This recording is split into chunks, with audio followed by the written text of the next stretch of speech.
धनबाद के मधुबन थाना क्षेत्र के धर्माबांध ओपी इलाके में दो गुटों की झड़प के बाद मौके का जायजा लेने पहुंचे क्षेत्र के एसडीपीओ पुरुषोत्तम कुमार सिंह जब घटनास्थल पर पहुंचे तो इस दौरान बवालियों ने पुलिस पर ही पीछे से पत्थरबाजी शुरू कर दी। इस पत्थरबाजी घटना में एसडीपीओ के सिर पर गंभीर चोट आई है, जिससे वो बुरी तरह घायल है।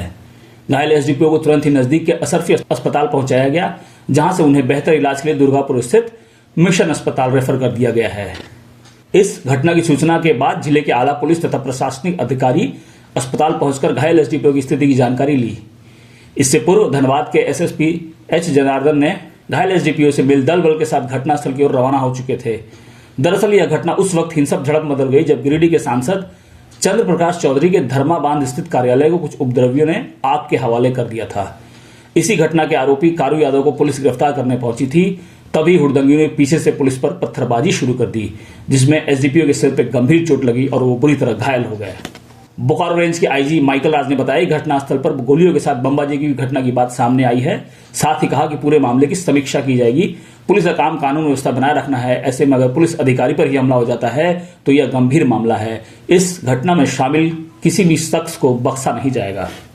क्या स्थिति है, कहाँ रेफर किया गया था? थोड़ा सा उनका स्थिति तो अभी स्टेबल है, लेकिन क्रिटिकल है। इधर इलाज चल रहा था, उनको सभी वाइटल पैरामीटर सब नॉर्मल है। सिर पर चोट लगा है, थोड़ा सा सिर पर क्रैक भी हुआ है।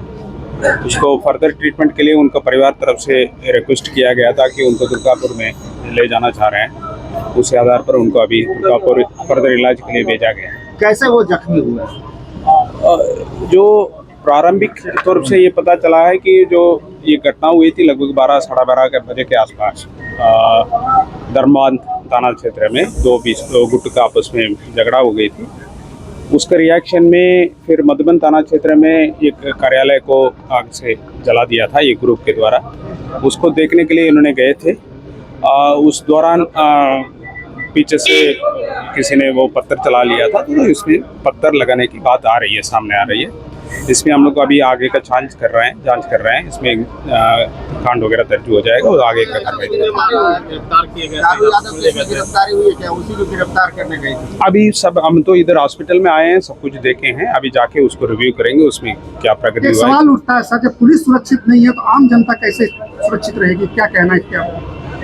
देखिए, हमारा तो लॉ एंड ऑर्डर की स्थिति को संभालने के लिए हम लोग जाते हैं। उस समय पर किसी आदमी ने पीछे से पत्थर लगा दिया तो किसी के सिर पर भी लग सकता है, तो उसी हिसाब से ये लगा है। ऐसे नहीं है कि पुलिस असुरक्षित है। हमने ड्यूटी के दौरान वो पहले का घटना है, इसी घटना का पहले का है। जो डीएसपी साहब का चोट लगा है उसका पहले का घटना है। पूरा मामला को हम लोग देखेंगे, अभी उसमें समीक्षा कर लेंगे। समीक्षा के बाद भी इसमें कुछ नहीं किसी भी अपराधी नहीं बच सकते। सर, बीसीसीएल के कई ऐसे क्षेत्र है जहाँ पे आउटसोर्सिंग चलती है। रैयत और बीसीसीएल के जो प्रबंधन है वो टकराव आउटसोर्सिंग है, हमेशा टकराव की स्थिति रहती है। इसके लिए पुलिस की तरफ से किस तरह की टीम बनाई जाएगी, किस तरह से कार्रवाई की जाएगी सर? तो आप तो कह रहे हैं ये हमेशा रहता है। आप लोग जब से हैं इधर रहता है, तो जहाँ जहाँ इसको सूचना मिलता है पुलिस की तरफ से जो कार्रवाई किया जाता है, कभी कभी है वो ज़्यादा हो जाता है, उसके चलते इसी तरह का घटना हो जाती है। हम लोग इसके आगे भी देखेंगे कि इस तरह का घटना पुनरावृत्ति ना हो। जरूर नहीं। आप सभी से भी कहेंगे कि आप तमाम पत्रकार बंधुओं के साथ साथ तमाम धनबाद वासी डीएसपी एसडीपीओ महोदय के लिए प्रार्थना करें। हालांकि उनसे मिले, उनका बॉडी मूवमेंट कर रहा है और ये सुखद संदेश है, लेकिन फिर भी हम चाहेंगे सभी उनके लिए प्रार्थनाएं करें, उनके लिए दुआ करें कि उन्हें कुछ ना हो। और इस अवस्था में, इस घड़ी में एज ए असेंबली का मेंबर होने के नाते, इस राज्य का निवासी होने के नाते, मैं पुलिस महकमा के साथ, पुलिस परिवार के साथ खड़ा हूं। और मैं भी प्रार्थना करता हूं, मैं भी दुआएं करता हूं कि डीएसपी महोदय आदरणीय बड़े भाई पुरुषोत्तम सिंह जी शीघ्र स्वस्थ होकर हमारे बीच उपस्थित होंगे। देखिए, इसकी हम भर्त्सना करते हैं और बिल्कुल ये बहुत ही निंदा असंवैधानिक है कि आज कोयला चोरों का, कोयला माफियाओं का मनोबल इतना बड़ा है कि प्रशासन को भी तुच्छ समझ रहे हैं।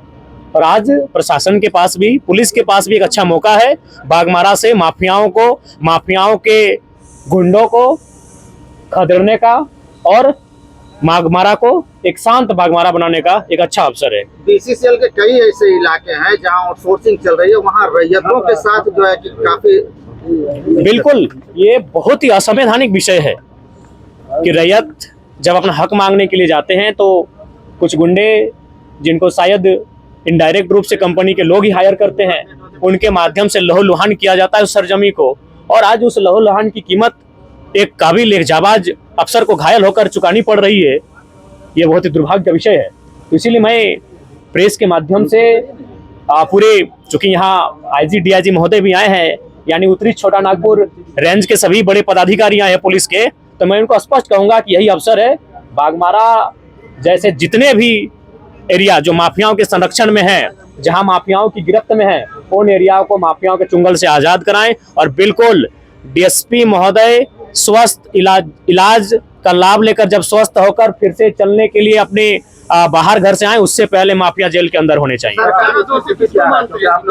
इससे दोषी हम कहीं ना कहीं सिस्टम को मानते हैं, चाहे उसमें ब्यूरोक्रेट्स रहें, विधायिका के अंग रहें, सबकी मिली भगत है। हो सके बिल्कुल जो सिस्टम में, जो भारत का लोकतांत्रिक सिस्टम है, उस सिस्टम को हम दोषी मानते हैं। उस सिस्टम में इतनी ताकत नहीं है कि माफियाओं का मुकाबला कर सके। आज माफियाओं का मनोबल इतना बढ़ गया है, कोई एसडीपीओ को पत्थर से मार रहे हैं। ये बहुत ही दुर्भाग्य का विषय है, ये निंदनीय विषय है। आदमी लग रहा हो।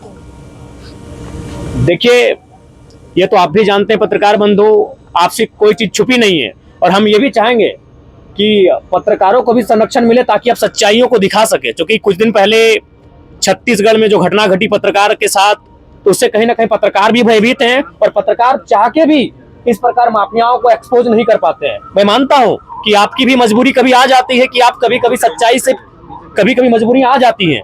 इसीलिए आज जब पुलिस के साथ हमला हो रहा है तो पत्रकार भी कभी कभी असहज महसूस करते हैं। और हाल फिलहाल छत्तीसगढ़ में घटना, बहुत ही दुर्दांत घटना हमारे सामने आई है। पत्रकारों के लिए सदन में क्या कुछ बिल्कुल, इस बार जो सदन हम जाएंगे तो पत्रकार, वकील, तमाम उनका भी प्रोटेक्शन एक्ट का हम जिक्र करेंगे, उसे सदन में उठाएंगे।